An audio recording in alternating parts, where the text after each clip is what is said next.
Hey there, UniWarriors! AngryWhoreJo here once again, bringing you the latest in UniWar action. Welcome to the LIVECAST. Soon we will be moving into the August 2016 Championship Quarterfinals. First, I want to give everybody a chance to get caught up on some of the updates that have happened in UniWar. I want to give a couple more people the chance to get in on the action here with the tournament. So for now, I want to talk a little bit about the new update, the 1.9.69, which has just been put into production and has been cleared, I think, by the Android store. I don't know if it's been cleared by the Apple store yet.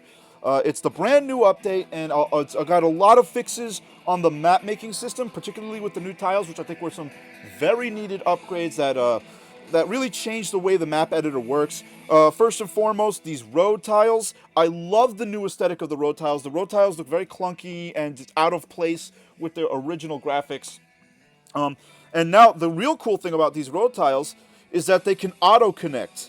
As you go around in connection, you no longer have to orient them. They're no longer forced to move them in one single direction, which is exactly what I wanted to see. I will say, at first I wasn't sold on the auto-connect with the roads because it didn't seem to work in every single combination I was putting for it with the first iteration that came out a couple days ago. But the new update here, fixes any issues here, and these roads, they all make the perfect loops, any shape that I want to make them, and they follow that direction. I think it's just perfect, exactly what we wanted to see.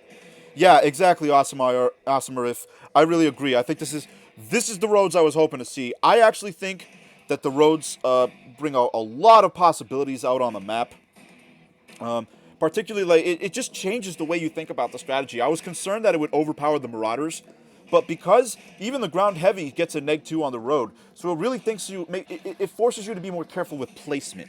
Another thing I wanted to talk about with the roads, road everything. I'll tell you what, I'll road in a second. I guess I want to talk a little bit about some of the other wild tiles. We've got this new panel of tile selection, which I think collecting all these tiles into one area is, this is actually kind of what I prefer to see. I think this is. And then you still have some nice grouping of other tile forms here. So you have quick access to your roads, quick access to your chasms. And now chasms, where's the rotation on the chasm? I know it was here earlier. The chasm also has the rotation form here. And now you can just quick save spots that you're using. So if I want to say this water here, now this water is added here. And then let's say, okay, I want water and I want to go to ocean. You see how the water has been pushed off to the side from the ocean. And you have a queue of map tiles that you select. I think this is really, really cool. How you set it up. Jadehawk, if you want to make the chat room bigger, you either really need to use a PC, or if you're not using the app, I suggest downloading the YouTube gaming app. It does a pretty good job of presenting it. What if you want to create parallel roads beside each other? They become weird zigzaggy road. I was actually just getting to that, Sand. Now, personally, what I think I would love to see in the future is the option to have every possible iteration of the road orientation available as a single tile. And I would love to see a toggle for the auto connect. That way, if I wanted to create, here, if I can get my road tile back. If I wanted, oh, that's the water road. I'm going to talk about that in just a second. If I wanted to create a straightaway instead of a curve right here, like two straight roads, I don't really have that option. So I would love to see a toggle on and off for the auto connection of roads. Now, the other thing I wanted to talk about, bridges have now been replaced by road tiles that cover the water. I'm not sure, I mean, I still like the aesthetic of the new road. I kind of like the way the bridges look, though. I would prefer to see an auto-connect on the bridge, although I could see how that might be a pain in the ass to program, so maybe we'll see that for the future. I would love to see the bridges be kept and used with the same way. Justice of bridges, exactly. Bring bridges back. Precisely. That's exactly what I would like to see. But for the now, it works. Functionally, it's great. Particularly as a map creator. I think, I love it. Alright, now I'm going to cover everything with roads as I promised. What else did I want to talk about? A couple other things I want to talk about. There's also this new function, the clear map function, which was sorely needed. Now I don't have to hit this erase button and go across the entire board every time I want to reset my map. And it's great. It's exactly what I wanted to see. I really, really dig the queuing of tables. Now, a couple other things I wanted to mention. If you got, a feature that a lot of UniWarriors are missing out on, I think, if we go to the map browser. these selections right here are auto-selected by bots, and they tend to be the AI is designed to only select maps that are either rated or have a very high thumbs up to thumbs down ratio. And so if you guys are looking for like quick maps, like I'm not sure what I want to play right now. I actually pick maps from this more frequently now. I'm going to be doing this the next time we do the big live free-for-all games or something like that, or when I'm playing speed games. This is where I'm going to start collecting my maps from, because there's such a great selection of little maps off to the side here. So I'm really excited about it. Marcel Serrera, hello to you too. How are you doing? Great to have you with us here today. My your Field of Fate map came in first. Excellent. That's yours, Elcaster? I did not know that. I love it. That's a cool looking map too. I like the singular negative space in the center.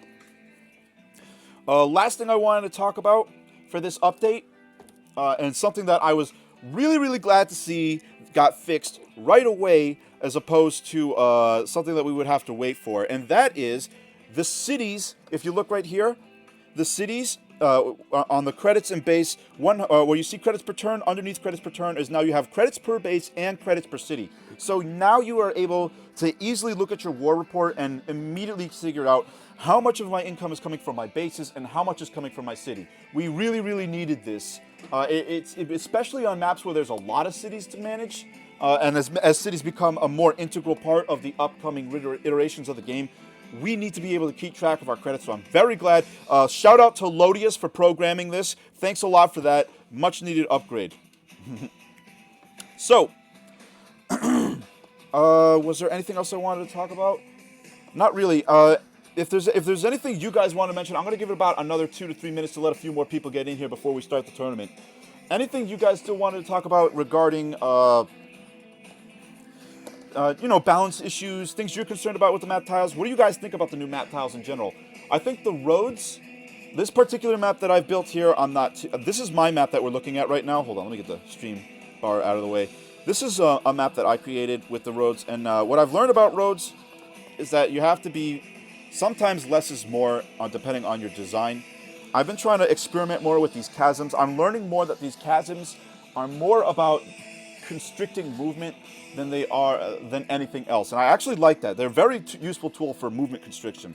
The cities, one thing I've noticed in some of these games, depending on the map, the cities aren't always the focal point of a map. I was concerned that when the cities came out, the whole game would suddenly change to, if there's cities on the map, that becomes the only priority that I have to focus on. But that's not necessarily the case. There's a lot of like cat and mouse. You can't just sit on top of a city all day. The neg 3 was definitely necessary. Zavi, how you doing? Great to see you there. Thanks for joining us tonight. All right. We got a couple more people here watching. I think we got like 18, almost 20 people. So with all that said, Elcaster, Marauders on the Roads are too OP in the Turnpike. Yeah, this Turnpike being the map that I was just playing. Yeah, you can kill. I agree that like, if you're gonna make a map, you really have to consider how are the roads gonna make the Marauders too powerful. That's really something you have to think about a lot. Anything else? Ruben Sivlin says, are the speeders too big for the roads? I don't think so. I think the speeders look fine on the roads. I really don't have an issue with how any of the units look on the roads. I think the new road aesthetic looks fantastic. This is exactly what I was hoping it would look like. And with the branching of the roads, it all looks perfect to me. All right, guys. So here's what we're going to do.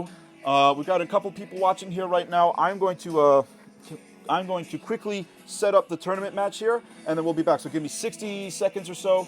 And then, yeah, Jay, this was our game. Give me about 60 seconds, 2 minutes to get the tournament set up, and then we will get right underway in the tournament. All right, guys, so don't go anywhere. I'll be right back in about 60 seconds, 2 minutes. I just got to get the tournament stream set up. Because I have it set up a little bit differently than how I'm doing this stream right now. So give me about 2 minutes.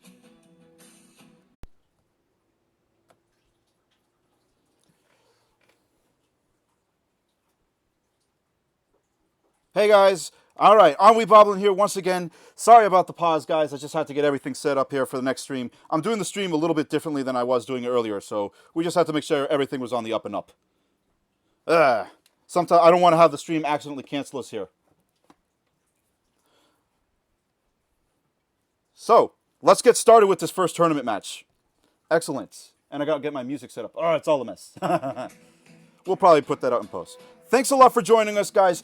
Welcome to the August 2016 Championship stream. So excited. Can't wait to get this started. We got a lot of fantastic competitors here. Fantastic set of matches to watch. And if I can just get to the August setup here. We're going to start here in just a moment. Our competitors today are going to be Kikoho, Vogon Jeltz, Dougman 4, AngryWhoreJo, Needle, Quall, Indianajones, and Strad. So we've got a couple of people who have not made presence into some of these later rounds in the tournaments before. A couple of returning champions. So I'm really excited about this, and I'm a little far here on my scrolling. Where is the August setup? Where is the August setup? And if you guys can just let the people who might have left the stream here just a second ago, that the stream was just being reset for the tournament, I would really appreciate that. All right, guys. So let's get to our game. So we're going to start here with our first match, and I want to talk about a little bit about our players, Kikoho versus Vogon Jeltz. Now, Kikoho, very talented player, and has done some pretty impressive things in the tournament. I have not seen him in the final rounds like this before, but winning against Soli, a.k.a. UniKZ, in round 4, and then in round 5, taking 2 wins against Gout. This is very, very, very impressive work here. So I am very excited to see how Kikoho is going to go up, and then, of course, his opponent, no, sorry, not Angry. His opponent today is going to be Vogan Jeltz. And Vogan Jeltz also done some, another player I haven't seen in these final rounds, but took wins against Elroy MJ, and also, I believe, wins against Red 5. 2 very talented players. Elroy MJ, I believe, made it to the grand final contestant, second place runner-up in the July championship. So if you can play against these guys, you have what it takes to go all the way. So I can't wait to see how this tournament's going to get set up. Let's get into our first match here.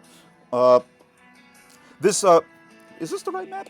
This should be round 7. Hold on. Sorry. Already on the wrong map. This is the right one. Making mistakes already.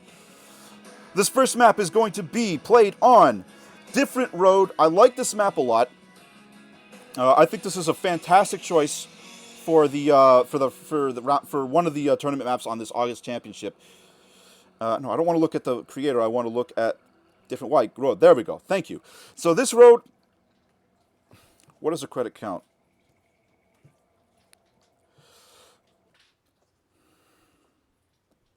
Can you please give me the information on it? Thank you. Initial credit's going to be a credit count of 200, 150 credits per base. Going to give you a maximum earning potential of 600 credits once all your naturals have been accepted. So I'm really, this is going to be a very high credit value base. I expect that to be, play a big factor in here.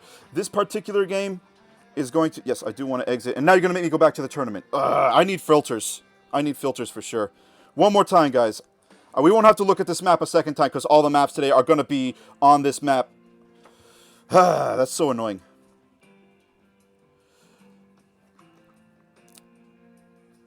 Where is Kikoho? Here we go. Round 6, round 7. I need a way to filter these maps a little bit better. This is going to be a TVT, so with a 600 earning income potential on each player, expect to see a lot of Marauders. We might even see some heavier units. Normally, you might not see batteries on a TVT, especially at high-level play, but on a map like this, I see how tanks might come into play, being able to maybe block up the center a little bit. So I'm really excited to see. I don't know. I'm really interested. I'm not really sure what to expect from this map. There's a lot of different variations that can come up off of it. So for now, let's get this match underway. Playing on the top-hand side as the Blue Sapiens, hailing from France, it is Kikoho. And his opponent playing on the bottom-hand side as the Red Sapiens, it is going to be from Poland, Vogon Jeltz. Let's get the matchup underway. Kikoho going to take first turn, pulling up with his natural captures. And I wonder what his first build is going to go for. He's starting out with only 200, so I would assume double Marines is the only real way he can really open here. Now, Vogan Jeltz, he's got the 500 credits. So you got to wonder if he could go for Copter. Looks like he's going to go for Marauders. Double Marauders. Those are going to be very dangerous against those Marines. Kikoho going to have to build up some Marauders to match that firepower.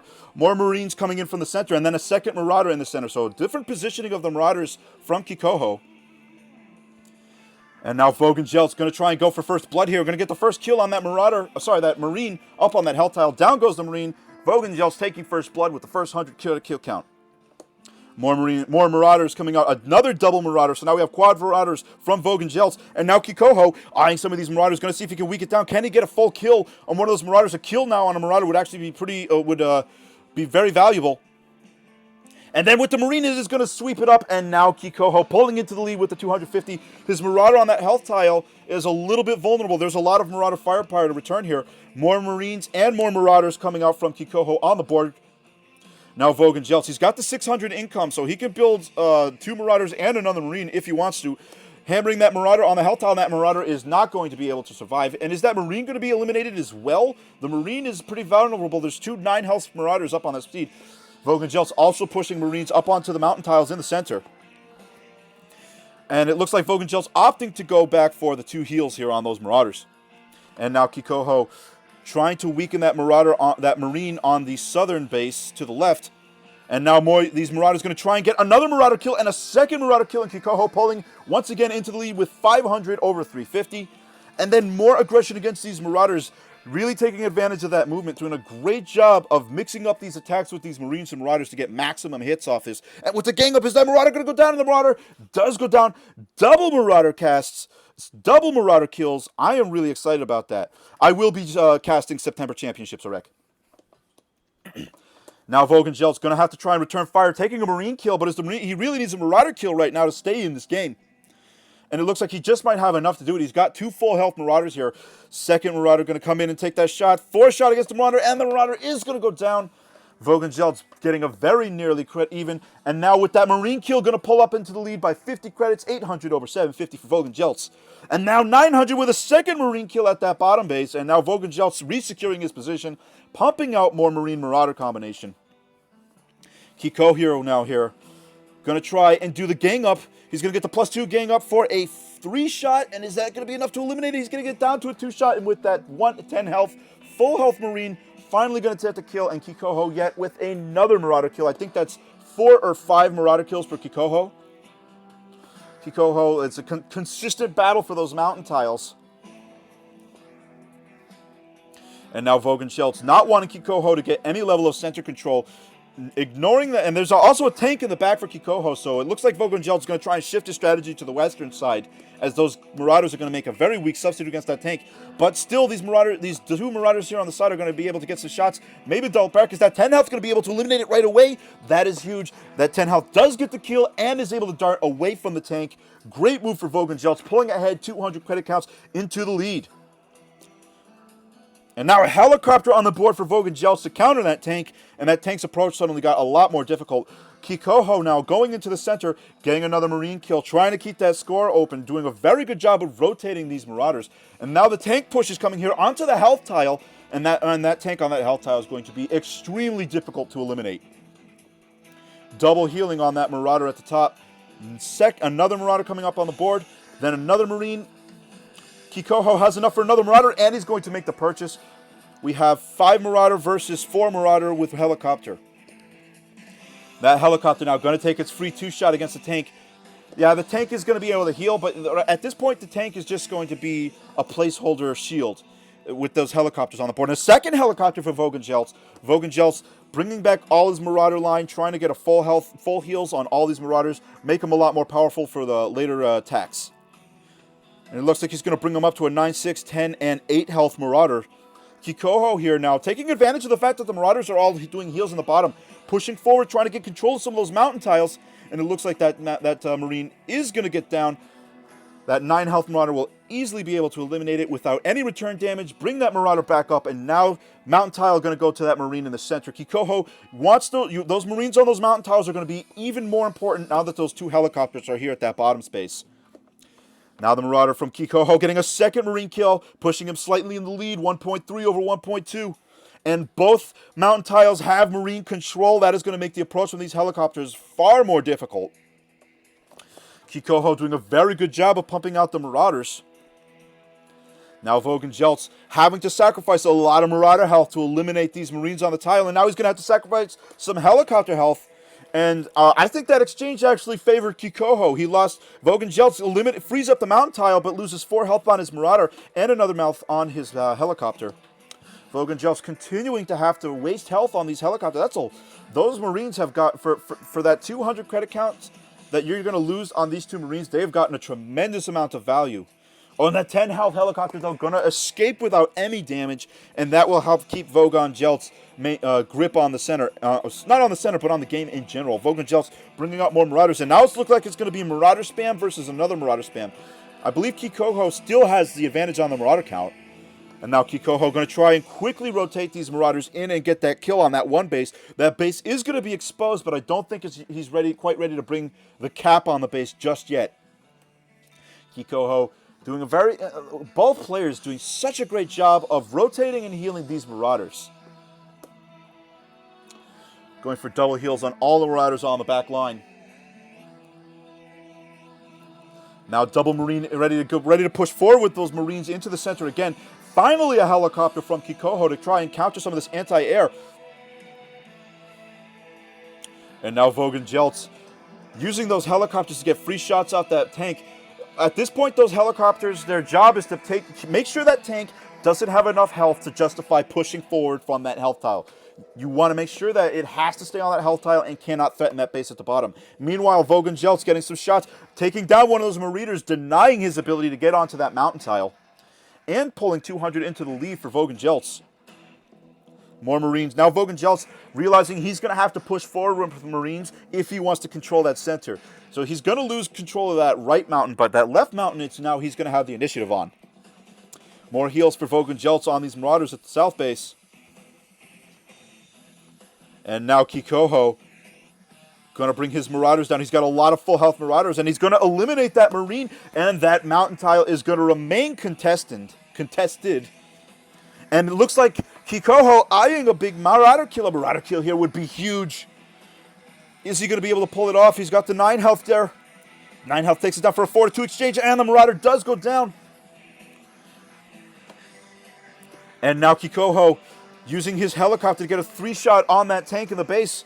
And now we've got a tank standoff, but it looks like Kikoho's tank is in a much stronger position with the health tile.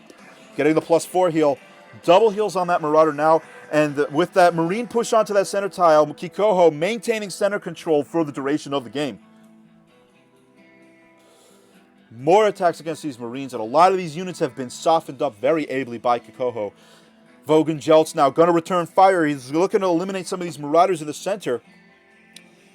Looks like he's going to be able to get at least 1 Marauder kill out of this.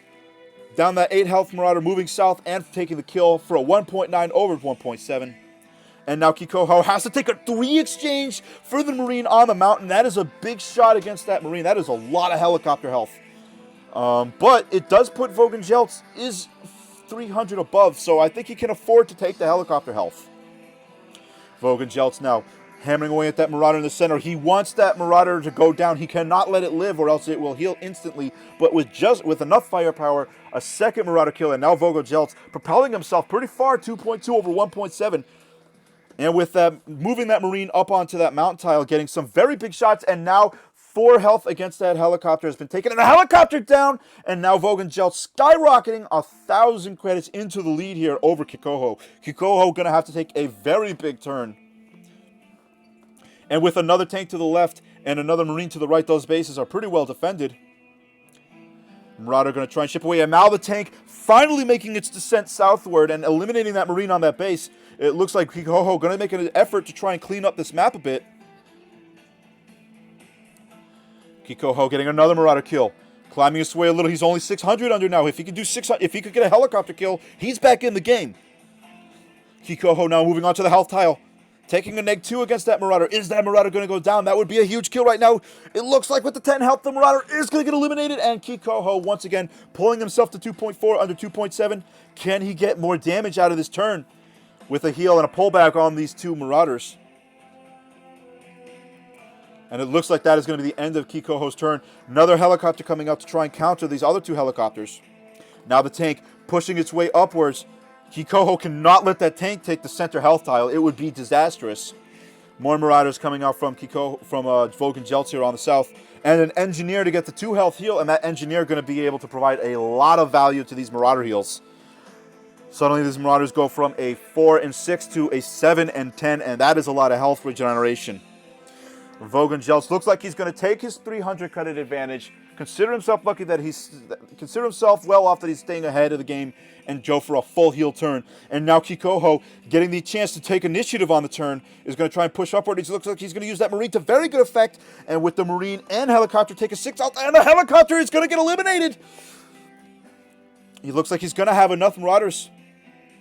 Is that Marauder going to be able to do the 3 health by itself? The Helicopter is eliminated, and Kikoho now taking the lead, strangling away from Vogon Jeltz, taking advantage of the fact that Vogon Jeltz did not want to go and press forward his advantage just yet.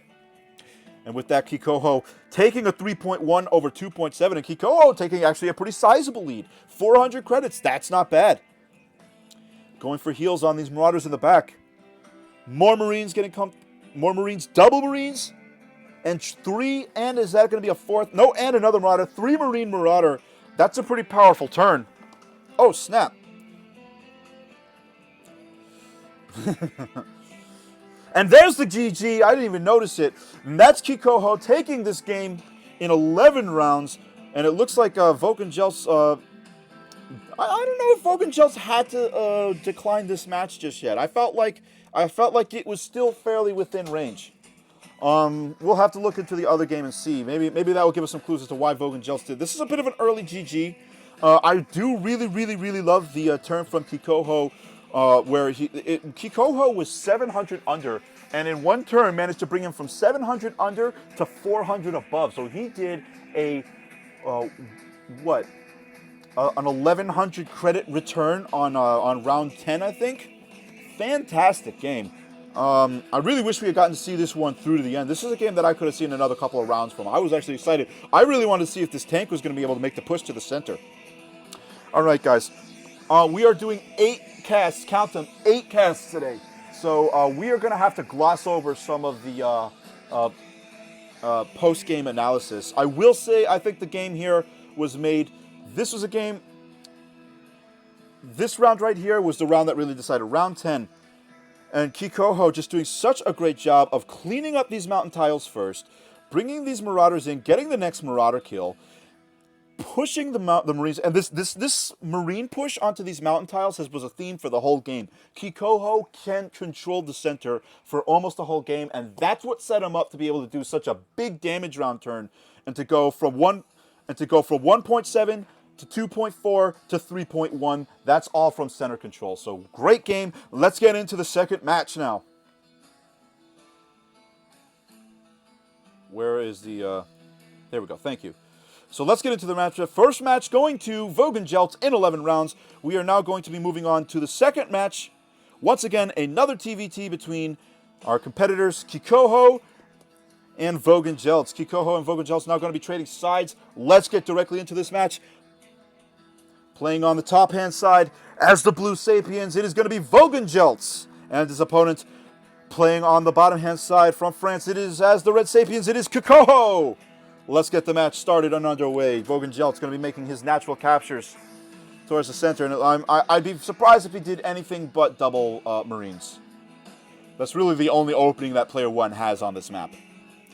At least the Sapiens. And now Kikoho going to be making his capture. Kikoho having a wider range of options with the 500 credits to start, and almost certainly going to go for double Marauder, though. It makes too much sense. The double Marauders coming from Kikoho, and now Vogon Jeltz pulling back his Marine instead of pushing it forward to the mountain tile, coming out with his double Marauders.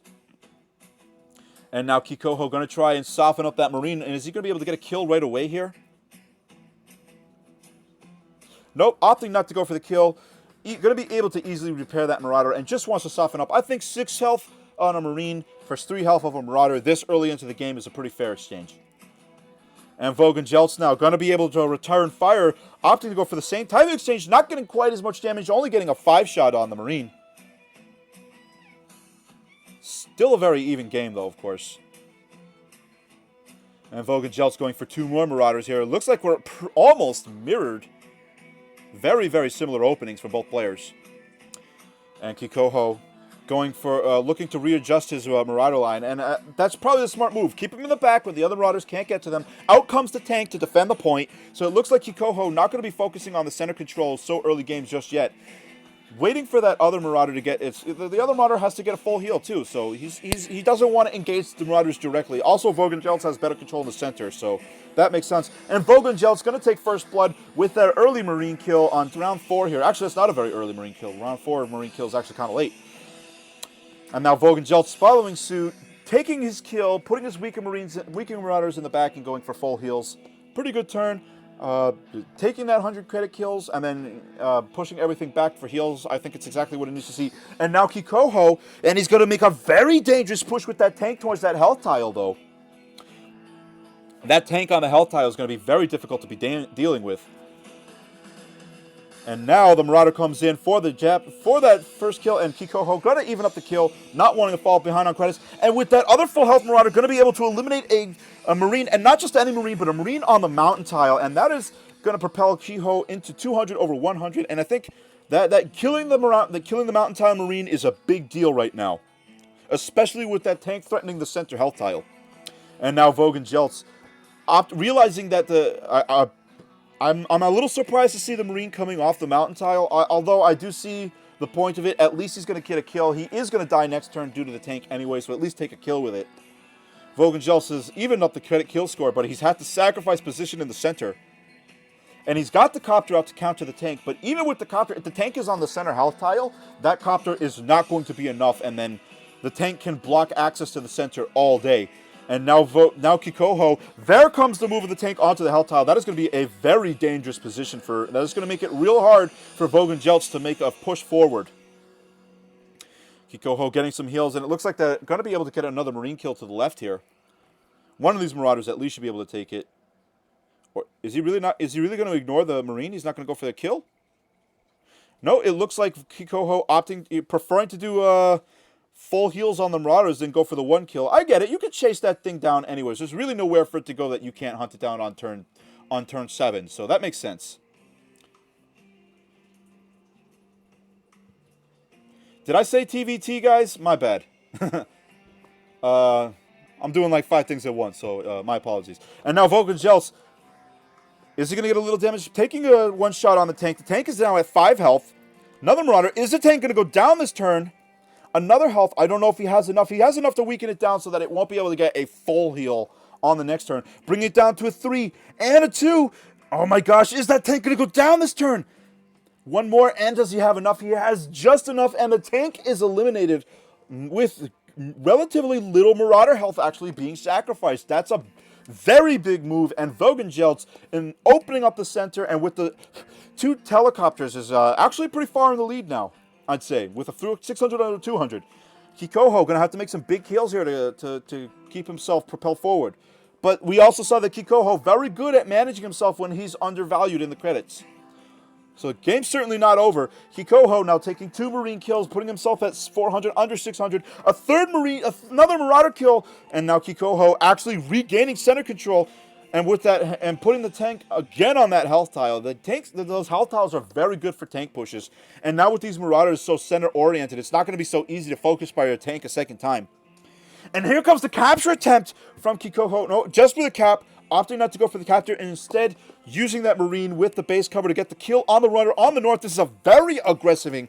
Wow, and it looks like these Marauders in the back going to be open to so much damage. 500 credit advantage to Kikoho. Still going. Another Marauder kill, and now we've got 1.3 over 600. And it looks like Kikoho not even needing the center control anymore. But taking this is the thing. Vogan Jeltz weakened a lot of his Marauders on focus fighting that tank. And those Marauders were suddenly very easy for a Marine and Marauder push to eliminate. And Kikoho got a lot of Marauder kills off of that turn. I think he got 3 or 4 Marauder kills, somewhere in that range. And now Vogan Jeltz going to have to try and even this up. Going for a Marauder kill here. Is he going to get that kill with 4? No, he's going to do it with the 7. But now, not a lot more units for him to return fire with, and he is not going to have enough to get a full return. Some of these bases are he at least uncaps the base. Forced to put the tank down there to block the capture attempt, too. And Vogan Jeltz had a great turn. I thought it was a big move to go for that tank in the center, but Kikoho has done a fantastic job of transitioning to from a center control game to a a hardcore aggressive gameplay. And it looks like this helicopter might not survive. It's completely surrounded by marauders, and the helicopter eliminated, and there's still marauders available for use here. Oh my gosh. Kikoho 1.9 over 1.3, and these marauders are going to take another marauder kill just to top things off. This is insane. Yet another marauder kill, and Kikoho pulling out 2.2. Two huge power turns in a row. This is amazing. And with the capture, and that is going to be lights out for Kikoho. And I'm starting to see why that's going to be lights out for Vogan Jeltz, excuse me. And I'm starting to see why Vogan Jeltz had to GG out of that last game. He's got this capture. There's the GG. Kikoho taking an unstoppable capture here. Wow. This was a very powerful move. It looks like Kikoho put a poison piece with this tank right here, looking to be a poison piece. Vogan Jeltz seeing. Here's the thing: it's a catch-22. You can't just let the tank sit in the center. You can't do that. Otherwise, he's going to take advantage of having access to your marauders that can't come back and access to mine. I could have a 2 or 3 health marauder sit here, and you can't do anything about it. So I can exhaust my marauder supply while you have to continue healing. So this tank has to go. But the problem is, eliminating the tank. Look at all these marauders. A 3 health marauder has to come back. Then another 5 health marauder, now a 7 health marauder, and an 8 health marauder, and then another 9 health marauder. All these marauders get chipped down, and then this is the only marauder that didn't take any damage. And now these marauders are primed for this. Look at all this: 10 health, 10 health, 10 health, 10 health, 9 health. These marauders are primed to take advantage of this weak health. These marauders are going to win this fight every time. Great game. This is a fantastic series, and it looks like Kikoho going to be moving on into the semifinal rounds. Congratulations, Kikoho, and let's move on to our next competitors. All right, fantastic series, guys. I really enjoyed that one. Our next competitors are going to be some serious power players now. Dougman 4 versus AngryWhoreJo, 2 outstanding players. Hold on, I just gotta get to my round 7. Round 4, round 5, round 6. Alright, so Dougman 4, let's take a look at our competitors real quick. Dougman 4, outstanding player, one of the classic players who's been in this game for a very long time, playing the game since inception at 2009. Alright, coming in with a score of 2487. He was sitting at the when he was still open up for rank in the ranking system. He was ranked as number 3 in the world. His championship rating right now is at 14. An outstanding player, has had some tremendous success in some of his tournaments. And his competitor, AngryWhoreJo, another top-rated player, coming in on number 7 on the championship ladder. Highest rank was a 66 worldwide with a score of 2363. Both of these players, very high tier players. I'd say Dougman 4 is the favorite player of the two, just by virtue of his track record. But once again, yeah, Ruben Silva, Dougman shredded me. Dougman has shrekted everybody. All right, Dougman's the kind of player where there really isn't a player in the game that Dougman can't beat. Now, he might not necessarily win every match, every time against every player, every top player, but he has the capacity to beat anybody in the game. I firmly believe that. I've seen some of his matches. He's incredible. But AngryWhoreJo, I've watched some of his other matches before, and he's got very inventive play. And this is going to be a Titan v Titan match. So I think AngryJo traditionally AngryJo traditionally a Sapiens player, and Dougman 4 traditionally a Sapiens. So both traditionally Sapiens player, but at this level it doesn't really matter. Anyways, let's get this game underway. Playing on the top-hand side as the Blue Titans, it is going to be Dougman 4 and his opponents. Playing on the southern side as the Red Titans, his opponent AngryWhoreJo. Let's get this match underway. Now Dougman going for captures into the center, and once again, there's really no opening for him other than really double mecha. I would be surprised if he did anything else. Maybe, no, opting to go for a save instead. Dougman 4, actually, with Titans, a save makes sense.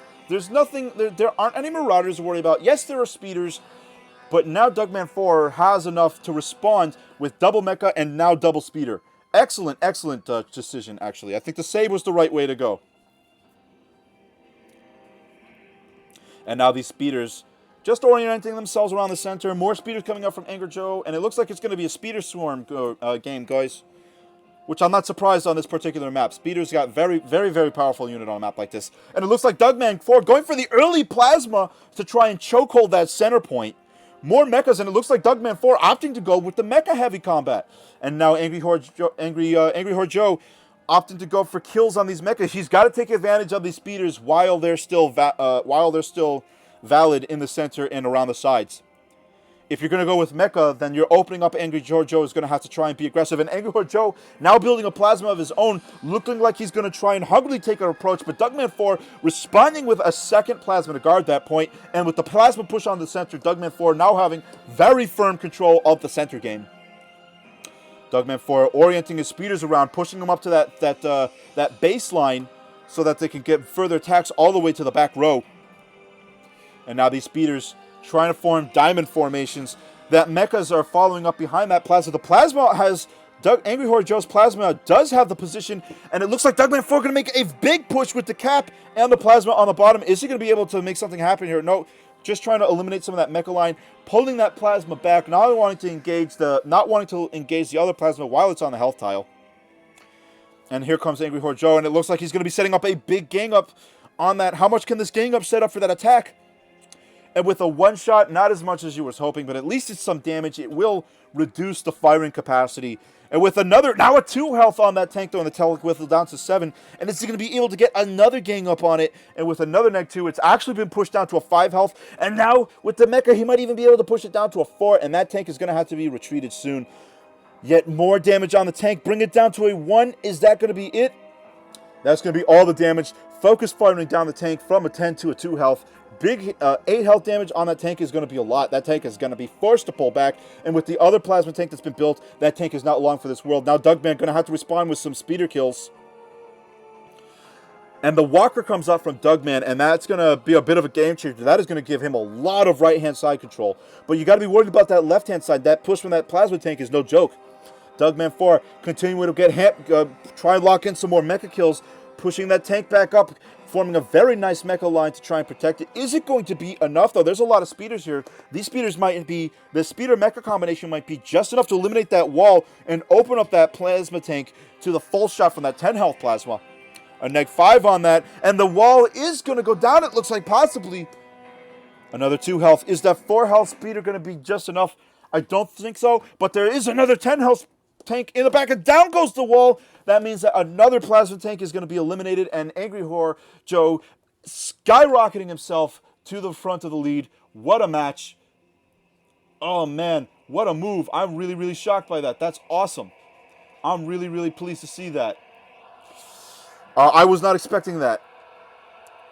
Oh, man, and now Dougman getting the kill, and Dougman's going to try and return fire, but he's got a lot, and there's not as much to protect the walker as you want before, and the walker, I would kind of rather keep that plasma than have the walker in that position. And now the plasmas are going to make their approach to the center, and AngryWhoreJo taking a lot of control in this game.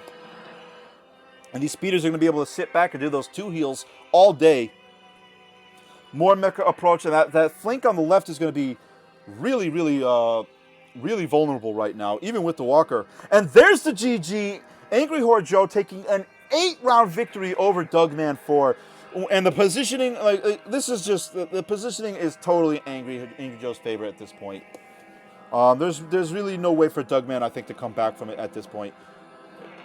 Even with a plasma tank kill, this walker's position, right here is just too strong. This walker is a little bit too far. This plasma has its positioning in the center. And what really surprised me here, I think what went wrong, Dougman 4 making a very aggressive push with this tank. I think this was a premature push. I think, and I understand why. He's got the plasma tank over here, so it's not like he can go toe-to-toe with the speeder spam anymore. No, AngryJoe has already got him beat on speeder production. And now that you've got this plasma threatening the push onto this base, he was kind of forced to make that build. But I think pushing forward with he's trying to go for pressure on my base versus pressure on your base. but I think there was just too many speeders here that were able to focus fire it down all the way to, what was it, a 2 health before it was able to even retreat. And then once you have it at the 2 health, with these plasmas sitting around and then another plasma coming up here, there's no way for this plasma tank to escape. And that's what caused Dougman 4 to lose his footing in the center and give AngryJoe the opportunity he needed to take control of the game. Great match between the two players. So AngryWhoreJo taking an 8-round victory for the first game out of the 2-game series. Let's see how they play in the next game. Let's move on to game 2 of round 7 between Dougman 4 and AngryWhoreJo. Now both players switching positions. Playing on the left-hand side, playing on the northern side as the Blue Titans, it is AngryWhoreJo, and his opponent playing on the southern side as the Red Titans. It will be Dougman 4. Let's get the game started here. And AngryWhoreJo once again going for the opening game double capture. And is he going to go for the save as well? All right, so the save is clearly the better move for the Titan player as player 1 on this map. And now Dougman 4 responding with his own captures and opening with double mecha, it looks like, instead of speeders. So Dougman 4 staying firm on wanting to go for mechas. He wanted to go mechas last game. He went mecha tank walker. And it looks like AngryWhoreJo going to respond with speeder spam, which is fine. I think the speeders are the more powerful unit on this map. And now AngryWhoreJo going to be responding these speeders with another early game kill. But Dougman 4 once again having the early game plasma. Going to be very powerful in the center. And now AngryWhoreJo pushing his speeders into the center, ready to push out for a quick strike. But here comes Dougman 4, and that plasma on the center is going to cut off that avenue of attack. And these mechas are going to push a little bit to the left here, where there is less speed or aggression possibilities against them. They're pretty well protected against this by this tank wall. And now AngryWhoreJo bringing all of his speeders to the left, where they'll be able to outrun those plasma tanks. That's the problem. And now the only way to block all avenues is to have 3 plasma tanks, which isn't really, I don't know if that's the best way. It looks like Dougman 4, that's exactly what he's going to go for, a 3rd plasma tank. And he's just going to try and cut off all these speeders from being able to get into the attack position. And Dougman 4 has his 2 of his plasma tanks already on the healing tiles. AngryWhoreJo opting not to go engage them just right away. Hashtag Doug's plasmas, exactly. And it looks like AngryWhoreJo being forced to respond with some plasma buildup of his own. And now Dougman 4 forced to actually retreat his plasma, as there is enough firepower to focus fire that one plasma down. But the walker coming up from Dougman 4 is going to make the approach difficult for anybody to get on that health tile. And out comes the Dreadnought.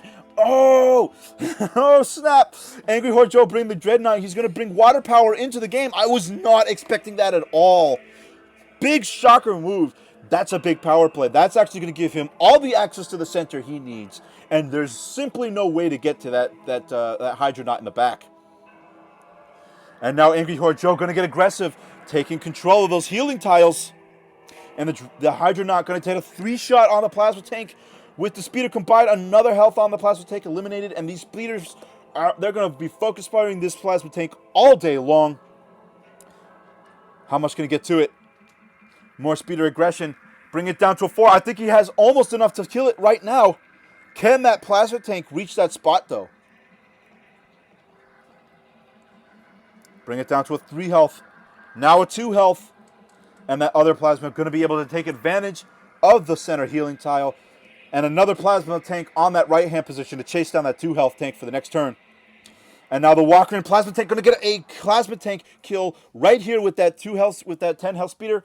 Down goes the 1 health on it, and it looks like that plasma tank in the center is going to be eliminated. So Dougman 4, though he's got the weaker position a little bit, he's got the advantage in credit kills with the first tank kill. However, that 2 health tank isn't going to be able to retreat far enough. Looks like AngryWhoreJo going to be able to even up this kill count very quickly.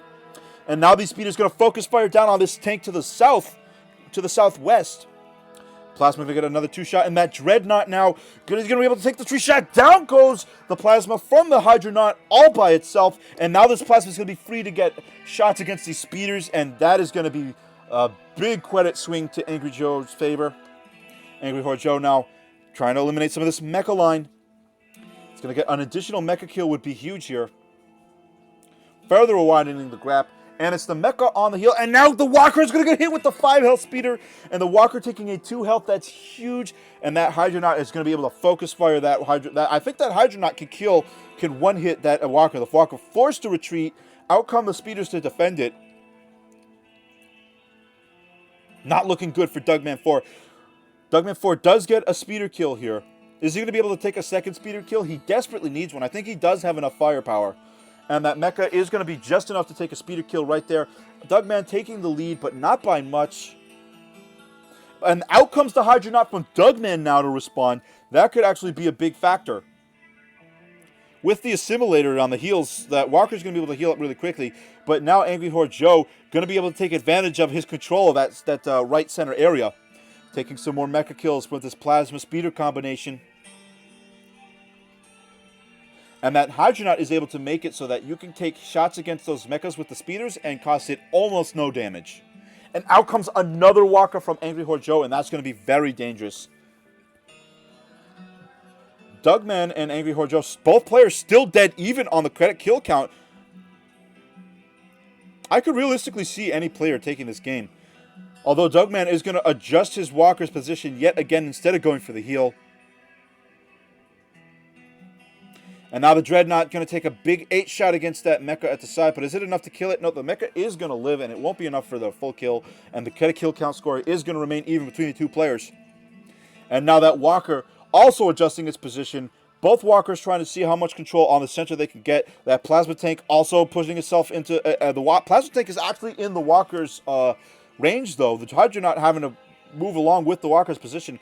Everybody looking like both players want to readjust, and now the artillery is going to become the focus fire. Another walker for Dougman. That is a bold placement for that walker. There's a lot of speeders on the board, and I don't know. That plasma tank's job of controlling the center has become a lot more powerful.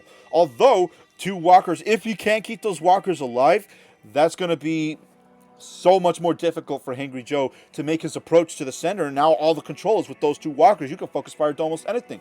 In fact, that one walker in the back forced to come up onto the base and walk away because of the superior artillery. Another walker from AngryWhoreJo, but separated a little bit from his other artillery units. And now full heals coming onto the speeders in the back. And here comes the approach from these walkers. These walkers are going to get an insta-kills on any mecha. Pretty much any mecha is up for insta-kill. Pretty powerful weapon for both walkers to be available. Is Dougman going to make his approach? We see a 3rd walker on the board for Dougman. And now, once again, AngryWhoreJo going to have to readjust his walker's position. Going for a 2 heal on that speeder up there. And more mechas coming out on the board to try and form a shield. And it looks like the plasma tank wisely pulling the plasma tank back to try and get as much protection on that walker as possible. The last walker taking a 2 hit on that center tank. And here come the mechas to the center. Try and force the hand of these other walkers to focus fire the mechas instead of the tanks. These walkers continue to get 6 shots on those speeders, and that speeder down in the north is going to get eliminated. Here comes the Hydronaut. More heals on the center. And now AngryWhoreJo taking shots against the plasma tank with a 3-shot. And now a 4-shot. Is that tank going to go down? Immediately it is. And that walker is exposed on a health tile. And that is going to be big. That is going to be big. It looks like, is AngryWhoreJo going to be able to eliminate this walker right away? A walker kill would be huge. And it looks like he just might be able to. Is that 10 health enough? And no, the walker is going to be 5. It's still there on the health tile. But I think that last mecha is actually going to be able to reach it too. I think that walker is down for the count. And there comes the walker with the final kill. There comes the mecha with the final kill on that walker. AngryWhoreJo propelling himself to 2.4 over 1.4 with another kill here. And with what has, which has up until this point been a very even match. AngryWhoreJo pulling a big power move and suddenly propelling himself well into the lead. This is the problem with artillery heavy. The more artillery you have, the less meat shield you have in front of them. And now this Hydronaut forced to come in and block and push back the speeder aggression in the center here. And with that teleport from AngryWhoreJo, I didn't even mention the teleport, but such great positioning. It splits up all the walkers. It forces you to divert energy resources to get that teleport down here. And now these walkers, not as effective as they would have been if they could all be joined up a little bit more northern. And that Hydronaut now getting a 6-shot on that speeder. Dougman cannot afford to lose a lot more units. I think another speeder kill, and I don't even know if he's going to have it in him to get in this game. He needs those speeders to be able to do follow-up damage. AngryWhoreJo now trying to focus fire this tank towards the center. And with these walkers, it looks like the tank is going to go down. And AngryWhoreJo pulling a 3.2 OK over 1.7. And I think with that advantage, that is going to be lights out for Dougman 4. I don't see Dougman 4 coming back from this. And now that speeder going to be able to finally get another kill. And is that cap coming? No, it looks like these walkers just going to continue to try and go through the war of attrition. Tank getting more speeder kills, putting to 3.6 over 1.7. More mecha kills being threatened here. And now these full house speeders are going to be able to take a big shot against one of those backwalkers. And now and that's a huge fire. That is going to make it so much more difficult for Dougman 4 to get the return fire that he needs for these walkers. And there is the GG. AngryWhoreJo taking 2 victories, a 14-round victory this turn over Dougman 4. Wow, that was a fascinating match. I don't see many of these top-tier level matches going to Hydronauts and so many walkers. That's probably the most artillery I have ever seen in a single tournament match. I want to take a quick look at that big power, particularly at this turn right here, round 13 from AngryWhoreJo, pulling the first tank, a very carefully oriented sequence of events. You have the full health tank here, but with the Hydronauts mobile cannon, he was able to push the Hydronaut to that position, then with the walker, focus fire, and with the last plasma tank, leave this walker right here available for more focus firing on the second tank. And then, was he able to get the tank that turn for the second turn? No, but he was able to eliminate it very closely. And where was it that... I thought he did eliminate it. And push himself up to a 2.6. Great round. And that's really the round that won this game. Fantastic play from both players. Outstanding match. I really enjoyed this. Great series from both players. AngryWhoreJo taking 2 victories and moving on. And it looks like our next semifinalist contestant will be AngryWhoreJo. Congratulations. Let's move on to our next competitors. Our next competitors are now going to be Needle versus Quall. I'm really excited about Needle versus Quall. Needle, no need to introduce the Needle, highest rated German player. I believe he's taken at least 2 championships. I know he's taken at least 1, I think maybe 2. He was also the winner of the UniWar $1,000 paid tournament. So a Needle player with some great history and what a track record. One of the absolute best players in the game for sure right here. And also, Needle took I would have loved to see Killer Robot and Needle in this particular quarterfinals, but it looks like Killer Robot and them went head-to-head in the round 5, so we won't have time to cover that one. Here it is, against Quall. Now, Quall is not a player I have seen in any of the tournaments that I've casted before. Let's just take a quick look. I actually just want to show Needle's pass real quick. Needle's coming in, rated at Championship Ladder 9, ranked 10th in the world, with a score of 2571. And his opponent, now let's talk a little bit about Quall here. Another opponent that I have not seen play. Pretty low rated, but he's taken 2175, but he's gotten around 7. He's rated 28 on the championship ladder. He's at the doorstep of the top 100. So I think he's a player who could be surprising. Sorry, Yellcaster, I do my best. What we really need is a tournament system that filters everything so that I don't have to shift everything around during the stream. Well, I'm sure we'll look for that in the next updates. Anyways, this is going to be a Crawlian versus Titan match. I'm actually very happy to see a match that isn't going to be a mirrored match for a change. I think this is going to bring, on this particular map, board control and center control is going to be everything for the Crawlian player, I feel. I feel that the underlings are going to be a really, really important unit on a map like this, especially on a high credit map where you expect to see a lot of walkers. So I could see things happening like mass speeder, mass underlings, mass swarmers. Maybe I don't see worms coming out for the player. I do see walkers possibly. Definitely a lot of speeders. Still a speeder heavy play I expect to see. Let's see how both players are going to turn this game out. Let's get the name. So I think he was ranked number 1 on the championship Rainstorm for a while. I don't know if he was ranked number 1 worldwide on the standard ladder. Not entirely sure. Playing on the northern side as the blue Crawlians, it is going to be none other than Needle. And his opponent playing on the left-hand side, playing as the Red Titans, it will be his opponent from America. It is Quall. Let's get the game underway. Now, Needle making his opening captures, and once again, now, for Crawlians, I don't see him going for a save. I would expect double underlings, but it looks like he's opting to go for the save as well. So, call me wrong twice. And now Quall. Quall not going for the double savings, but opting to open for double speeders instead. Well, he is round 2, so actually double speeders makes total sense. And now comes the Pinzer Garuda, and actually a pretty good decision on Needle's part. I think the Garuda is going to give him necessary attack power against the speeders that he needs, and the Pinzer is going to give him all the control in the center. 500 players, huh, Rec? Maybe make a message and say, come on down to the live stream. All right. And now Arek is, sorry, it's got you mixing me up. Quall has that plasma tank here, and he's going to push back that Pinzer because the plasma just, with the plasma with the speeders, it's going to be able to focus fire those Pinzers down. So you can't really have the Pinzer in the center when the plasma is threatening it. But there is a Pinzer here, and the Worm is coming up from Needle as well. Interesting combination. That Worm is going to be really interesting. And now the plasma tanks on the bottom row. Those plasma tanks are going to be really dangerous when they start making their progression towards that center healing tile. And now Needle getting aggressive with his Pinzer, trying to take that first blood kill, taking a Mecha, and now forcing a base threat capture, and that is going to divert some resources away from Quall's ability to Quall is not going to be able to respond to that Pinzer Worm combination as heavily as he would like to. He's forced to divert speeder attacks to that one underling to repel the basic capture attempt.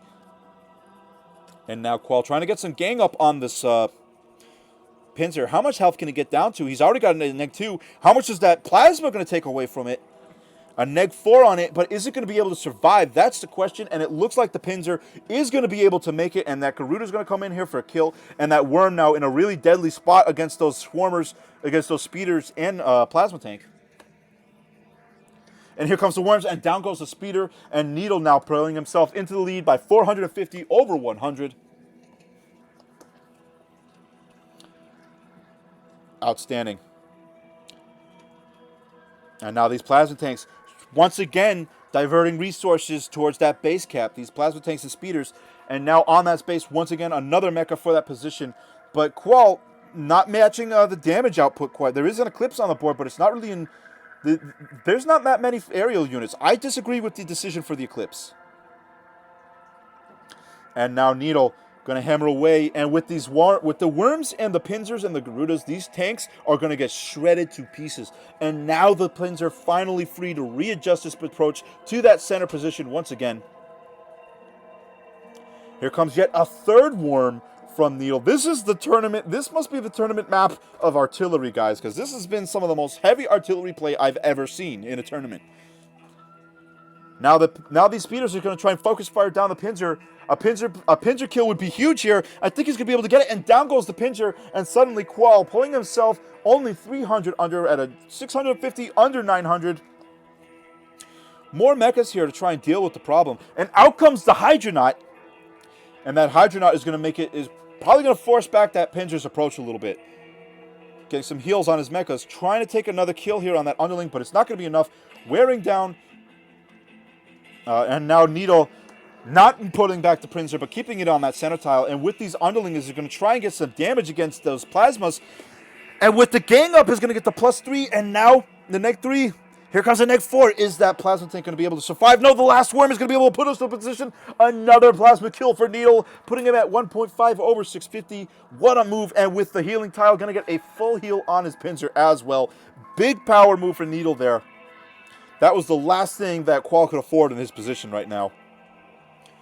And now the speeder getting a neg 3 on that underling. An underling kill means nothing at this point. You need more than an underling kill. You need a Pinzer kill, or ideally you need something that's going to deal with those Worms. A Walker would be helpful, but I don't know if he has the money. He's only got the 650 credits because he's continually had to pump Marine mechas on that southwest base, and that's like he's had to lay down like 400 credits just on blocker mechas that would get chewed up. So I think that has been a big anchor on his credit pool. Quall opening with a very heavy transitioning into very heavy mecha play as well. Not both a good and bad strategy against the worms. I think the mechas will help you distribute the damage a little bit better.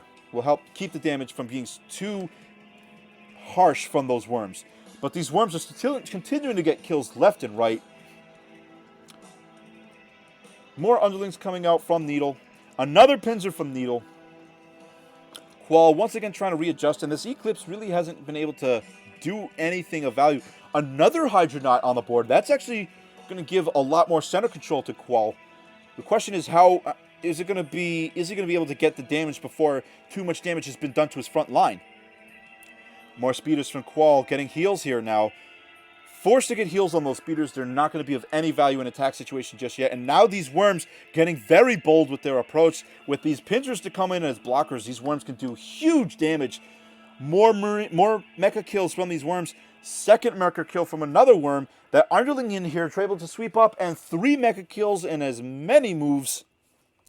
Yet another hit against that Eclipse, and that Eclipse isn't going to be able to survive. It's going to be able to survive, but what can it really do? And yet more heals on that pincer at the west side. How much health has been wasted whittling away that pincer only for it to get another heal? And now the Hydronauts finally going to be able to eliminate, but the Hydronauts forced to divert their resources and their attacks to these underlings to prevent base captures, not able to get them to the pincers where they really need to be.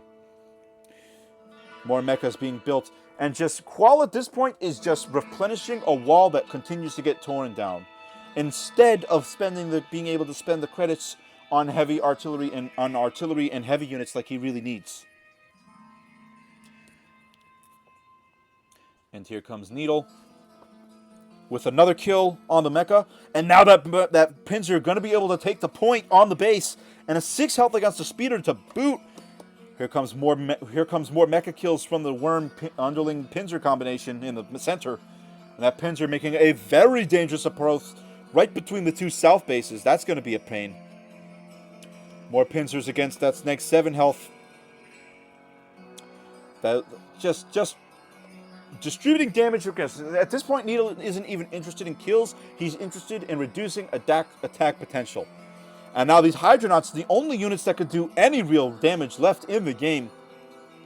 Gonna double shot that Marauder for 3. Is that full health speeder gonna be able to get a shot?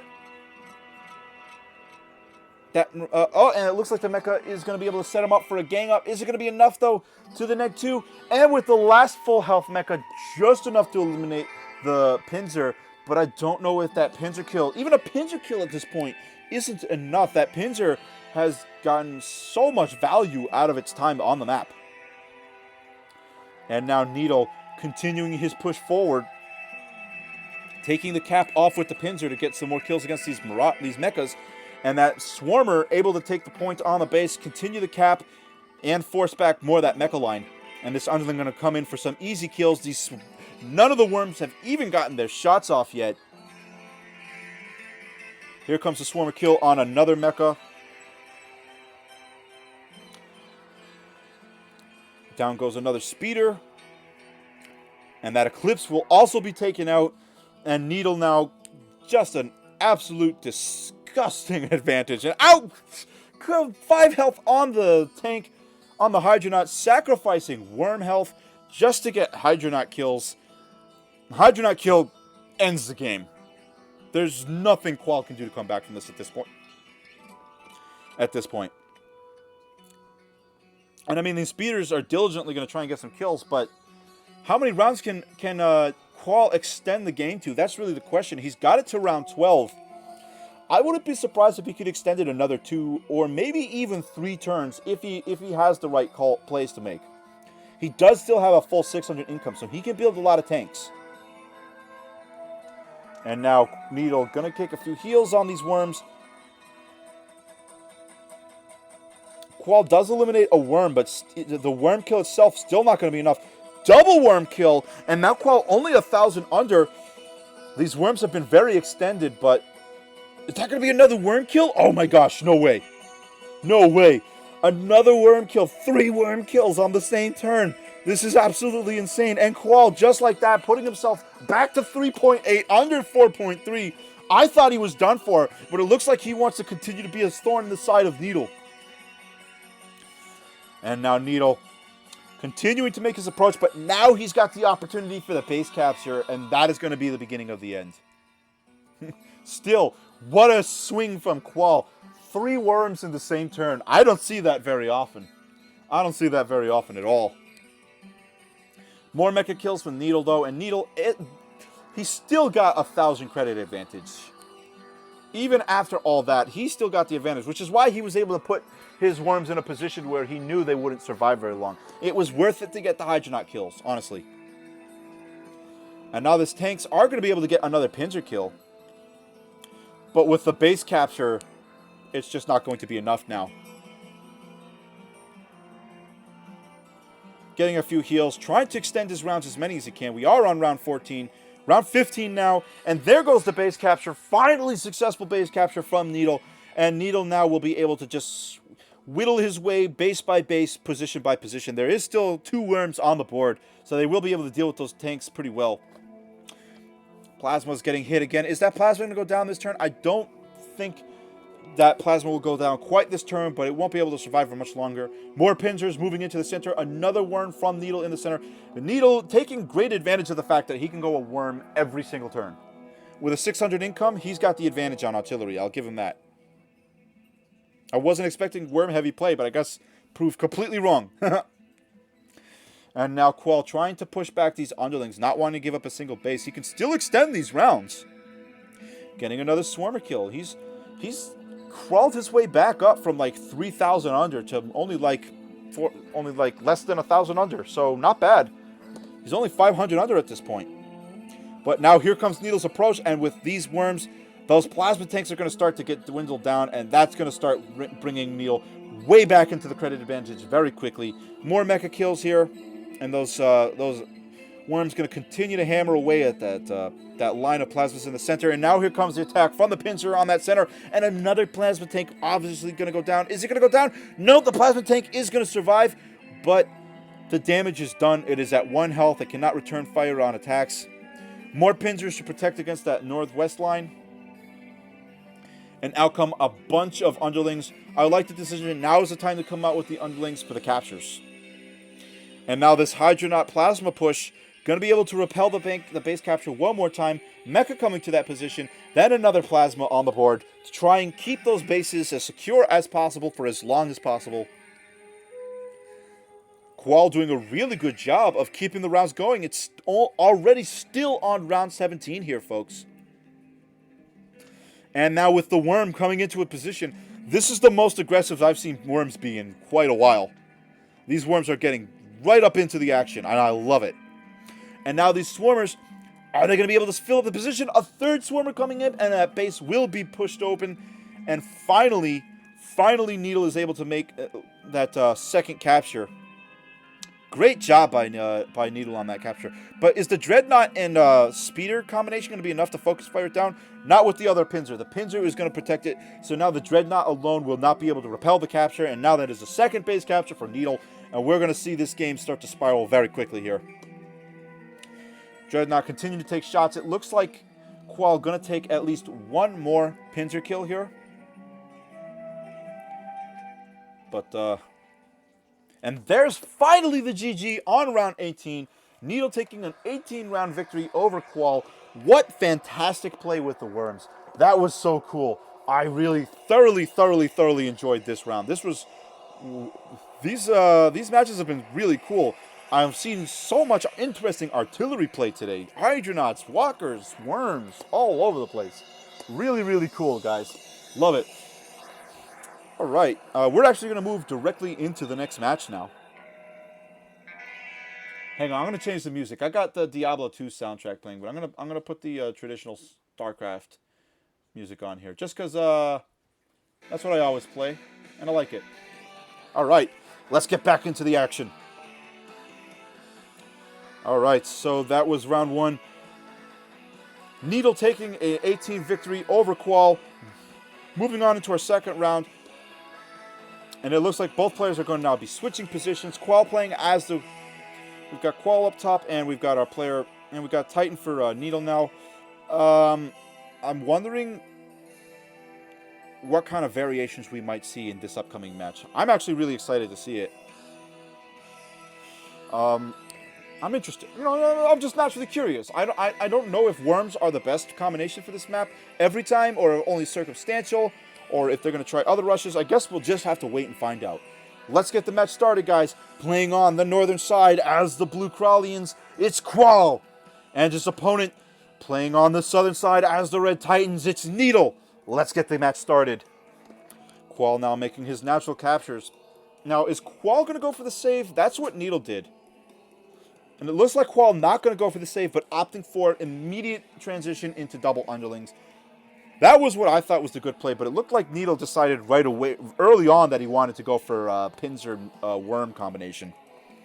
And now Needle opening up with double speeders. Good.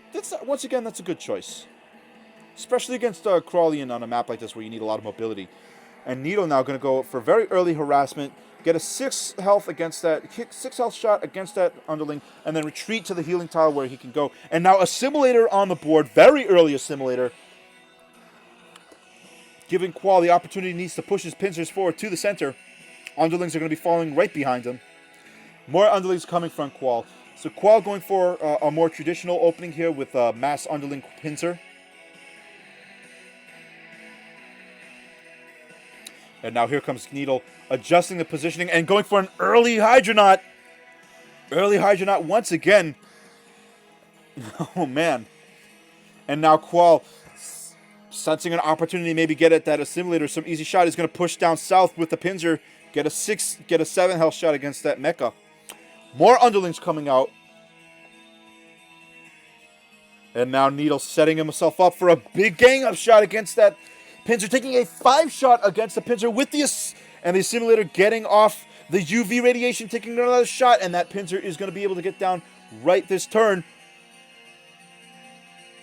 One more health, and with this last spear, down goes the Pincer, and Needle taking a round 4 Pincer kill, putting himself at 450 over 100.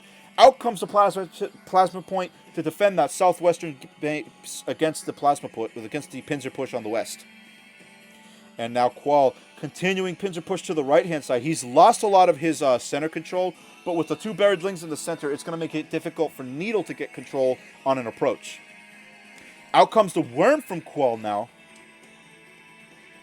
And this Hydronaut is going to take big shots against, normally I'd say don't attack the Pincer while it's on the health tile, but the Hydronaut keeps it free. It's not like it costs you any damage to do so. More speeders coming out. It looks like more speeders and mechas coming out from Needle. So Needle's looking like he's going to want to try and chase around that worm. Out come the buried lings, though, positioning himself very powerfully against all the bases here. And Quall retreating his worm behind his wall. Very wise decision. You don't want to get it caught by one of those speeders if they find a weak spot in your shielding wall. Pulling back all the pincers to protect the worm. But this is going to give a lot of freedom to Needle to expand forward. And the buried lings, not as powerful without support units in the back. Needle adjusting his Hydronaut to the left-hand side. More mechas and speeders coming out. A lot of mechas here. So Needle looks like he's getting ready for a big push soon here. Quall continue to respond, retreating even further back.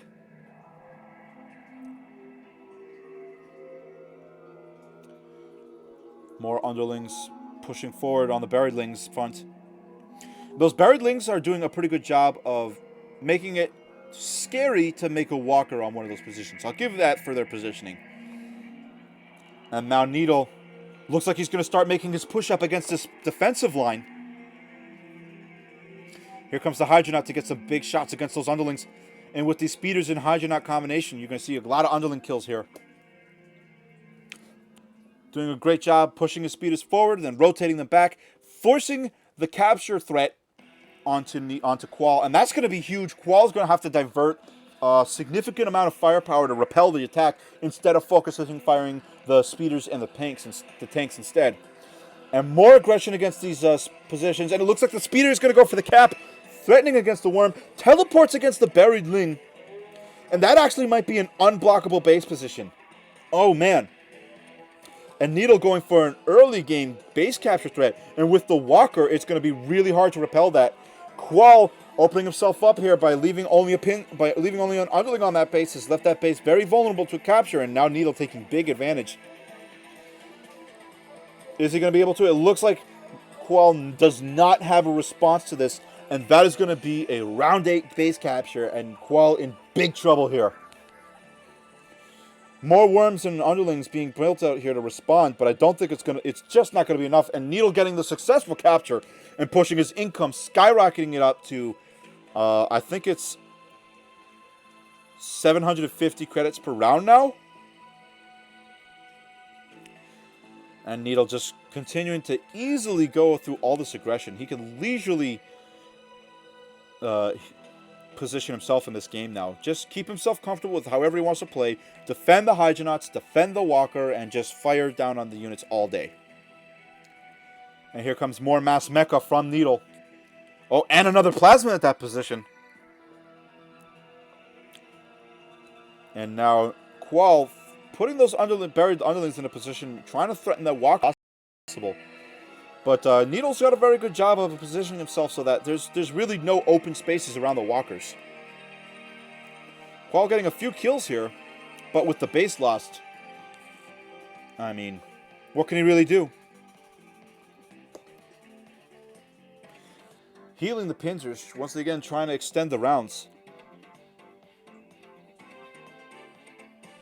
Getting heals on all of those buried lings. And here comes the Walker's approach. And the Walker-Pinzer combination, the Walker and Speeders are going to be very powerful against those Pinzers.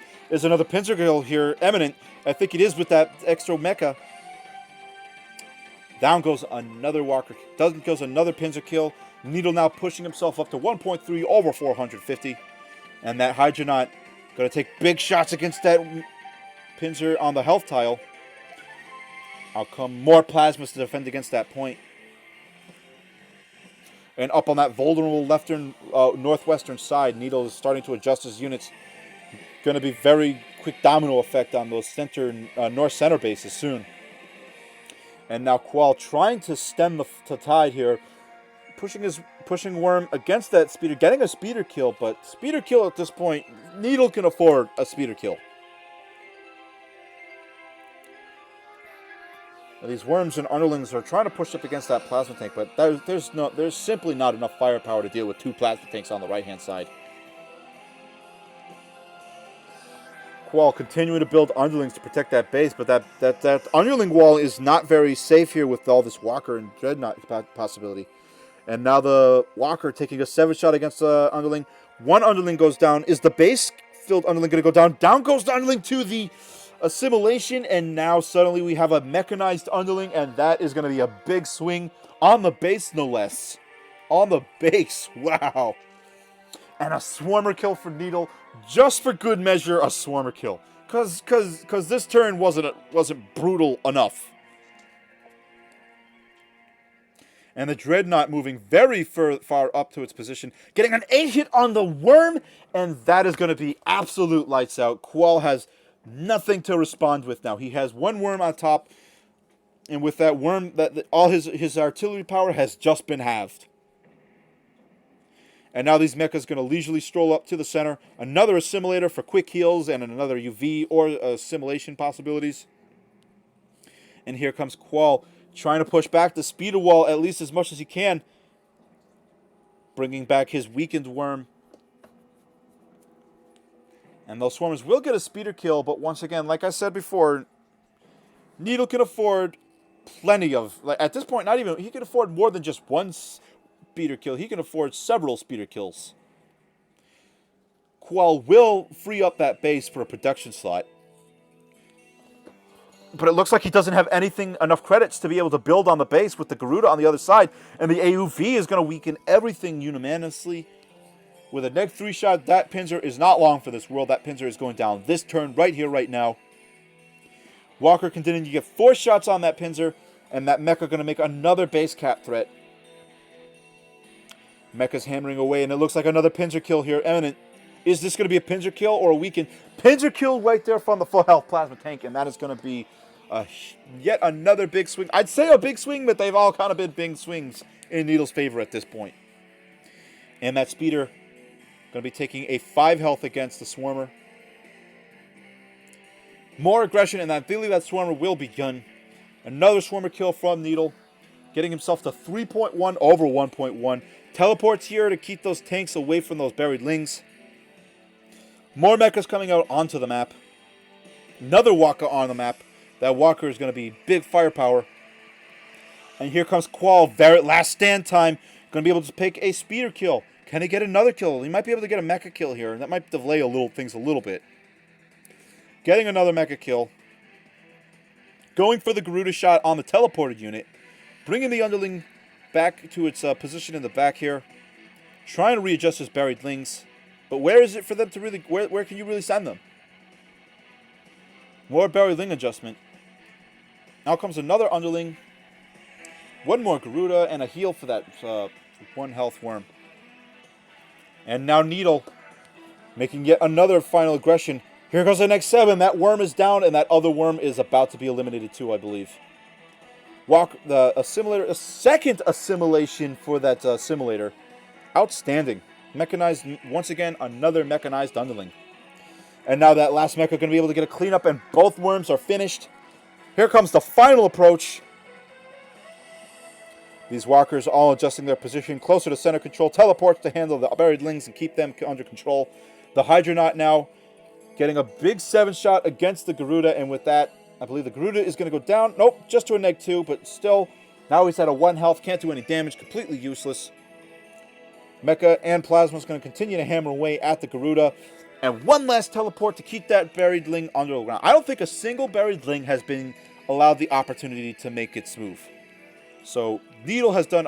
one thing Needle has really, really done well is make sure that not once has a buried underling got its opportunity to get that attack bonus.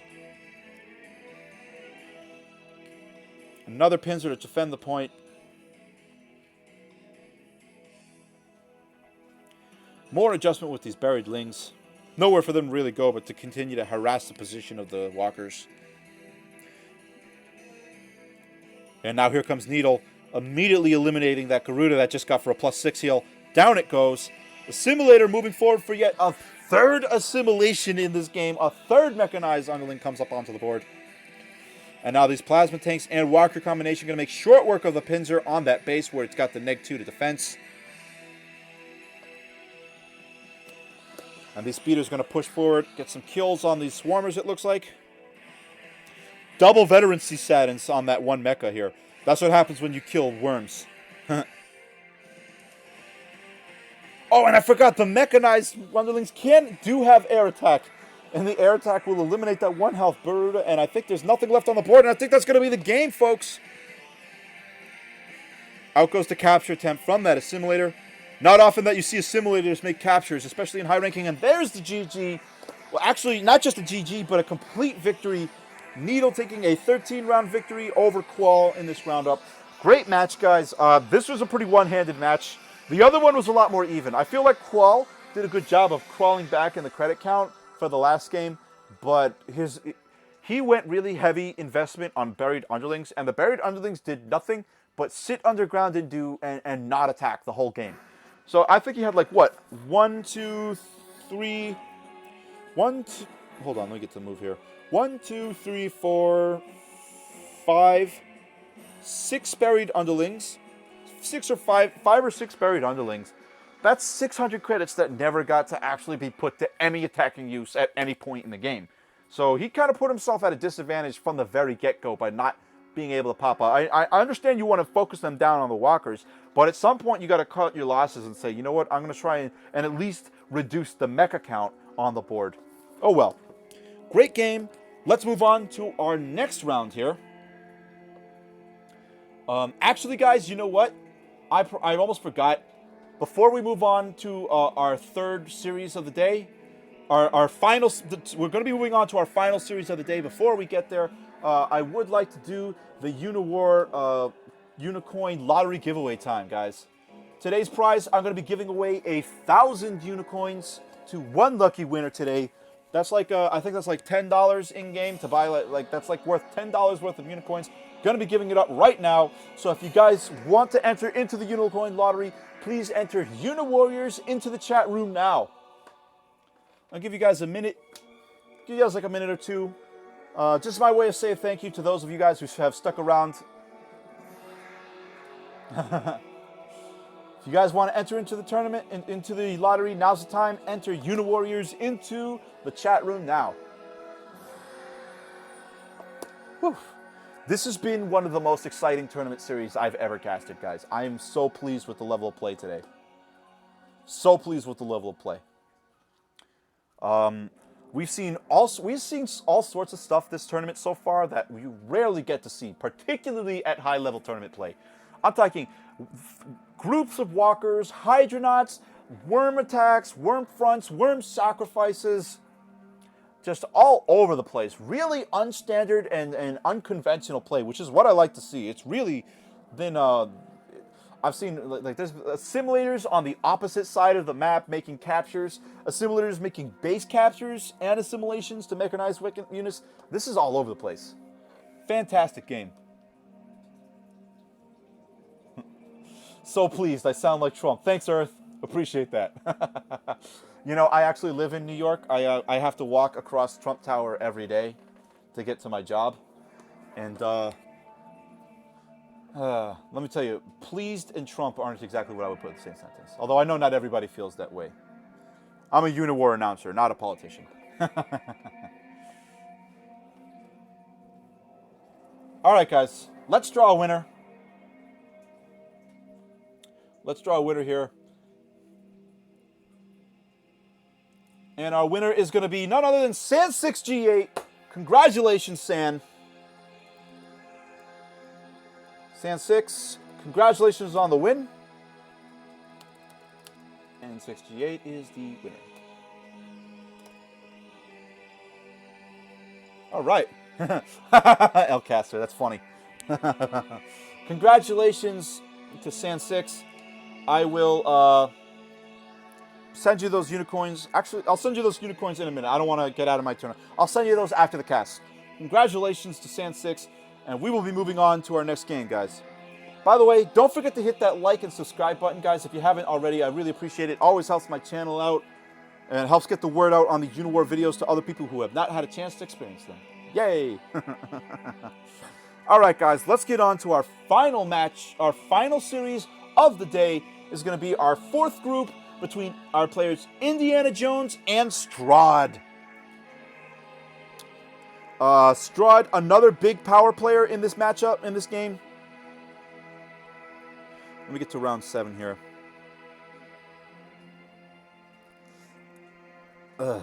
Yeah, I really need filters. So bad. So bad. I need tournament filters all day. All right. So this is going to be, now we've got a KVK matchup here. And if we take a quick look at our players, Indianajones, another player who I've not seen make it to these quarterfinal rounds before. But he's got, his resume is fairly impressive. He's got, once ranked, he's broken the top 100. He's been ranked at 51 worldwide, 32 on the championship ladder, score of 2260. So he's been a successful player. He's definitely been a successful player.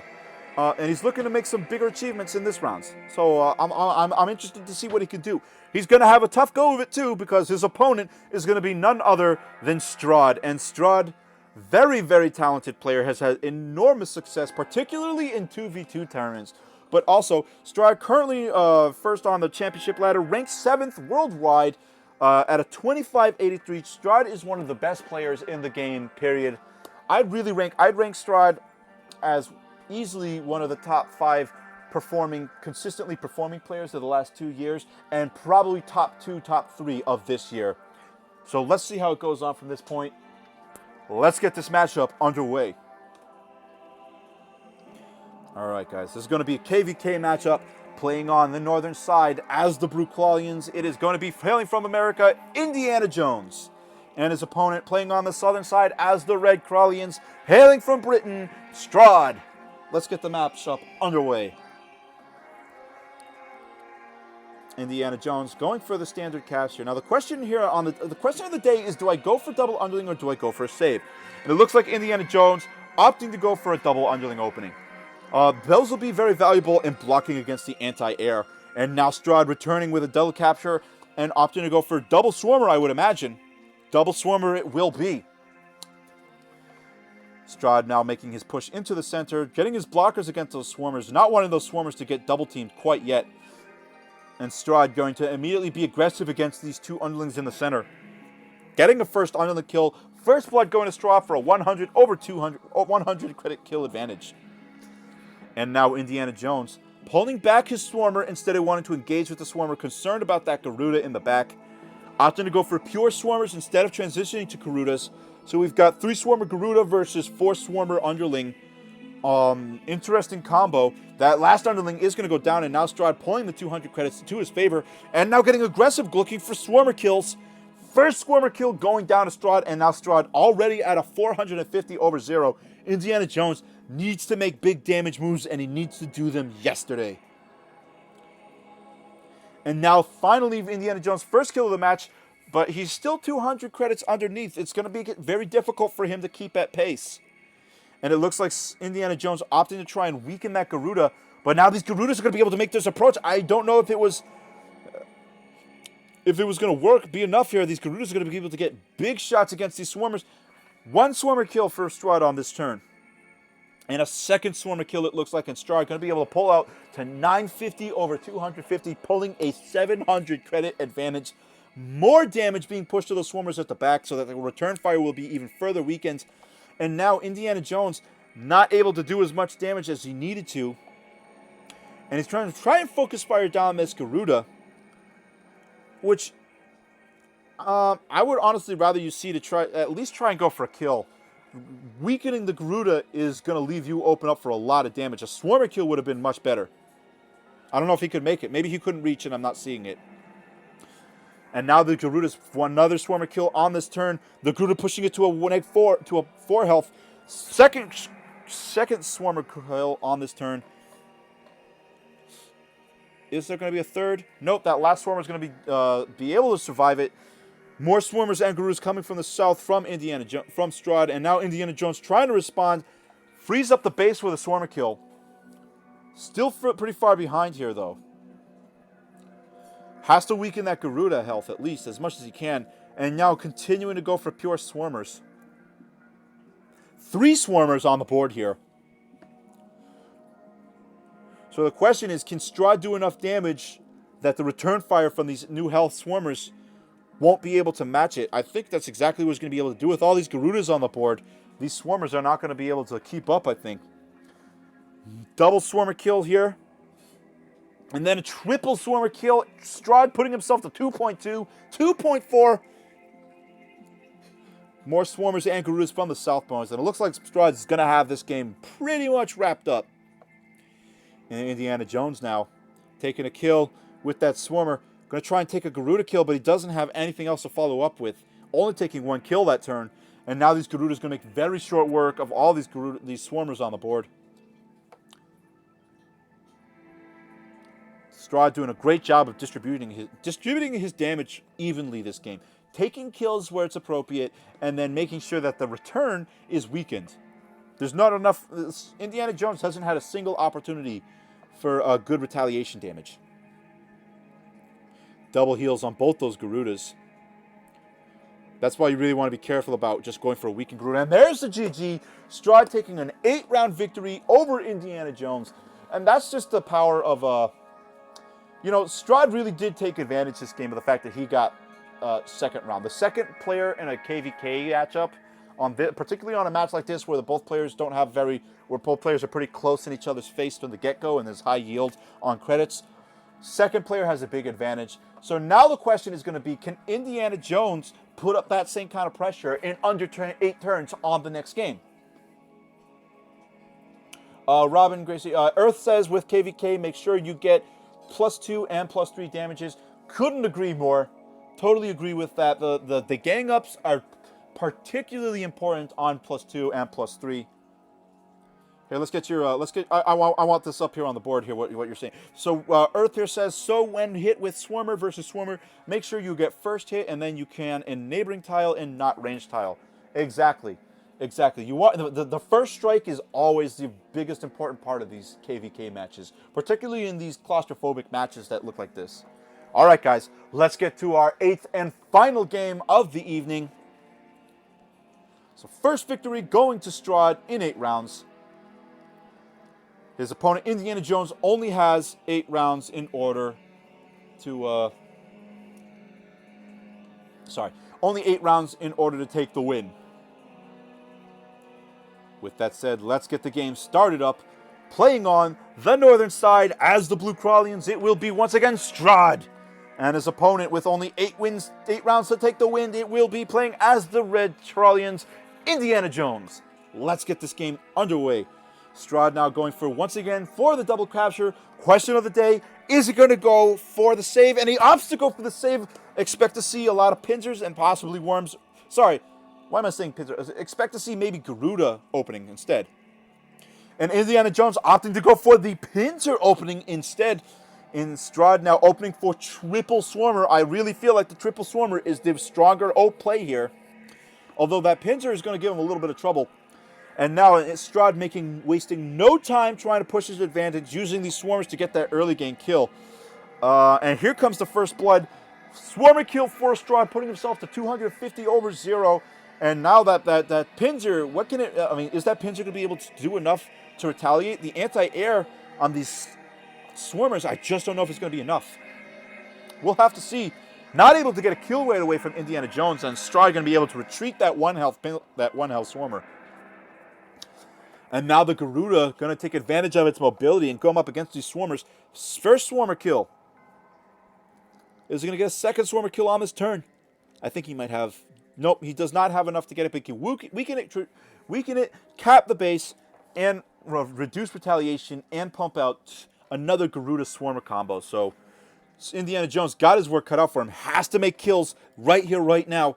First kill. Can he make a second one, though?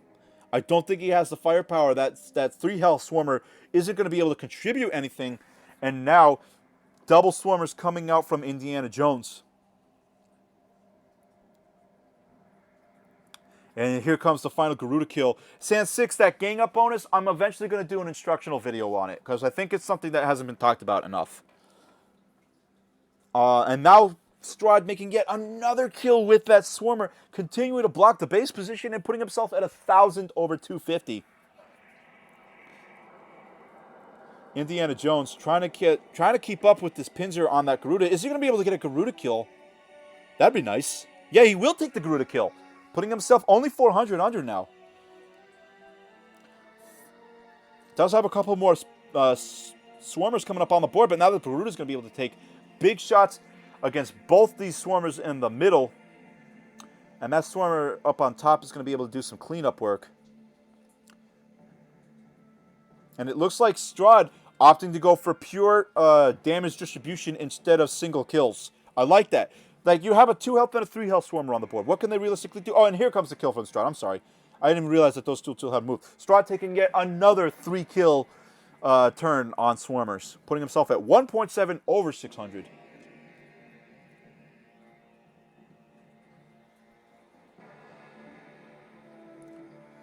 Taking a heal on that Pinzer for Indianajones.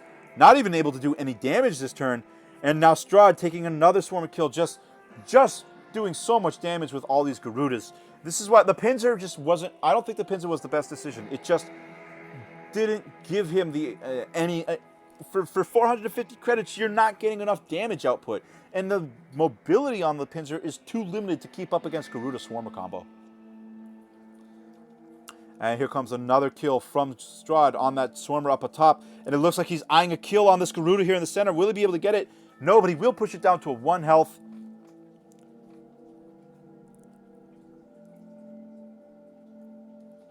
And it looks like Indianajones will be able to take at least a Swarmer kill here. But he's still 1,100 credits under on the disadvantage. More Swarmers coming out here to fulfill this point. But there's a lot of Garudas on the board here. And these Garudas can do crazy damage against Swarmers. More Swarmer kills on that one base. Looks like we're going to get another Swarmer kill here, potentially. A full health Garuda taking a 8 health Garuda taking a 6 shot with the gang up, taking another Swarmer kill, and then another Garuda kill, propelling Strad up to 3.1 over 1.1. Strad now taking 3,000 credit advantage.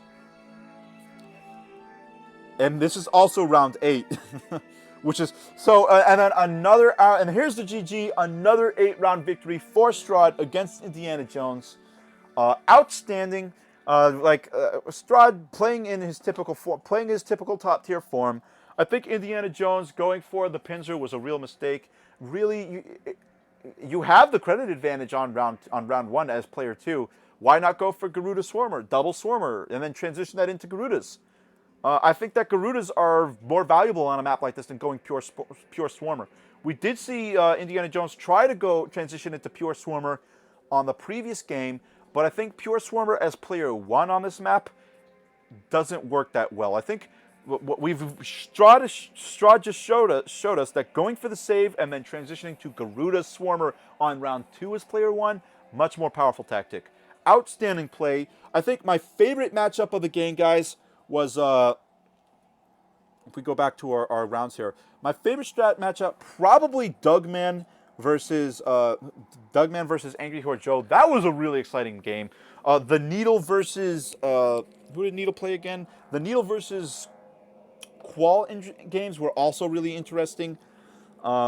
Overall, one of my favorite tournament series I've ever covered. So it looks like that's going to be it, guys. And here are your semifinalists. Hold on, let me get to I have an image for you prepared. If it will load, which it doesn't want to. Thanks for joining us today, guys. It looks like your finalists are going to be Needle. Wait, that's the wrong one. Come on, why you guys got to do this to me? Kikoho, AngryJhoe, Needle, and Strad all be playing in the semifinals and grand final match coming up soon on OnWeGoblin Games. Thanks a lot, guys, for joining us. Make sure you hit the like and subscribe button. I'd really appreciate it. If you guys enjoy my work and you want to help support me, don't forget I also have the support my channel button at the bottom of the page. You can also go to my main channel and watch any of my videos at any time.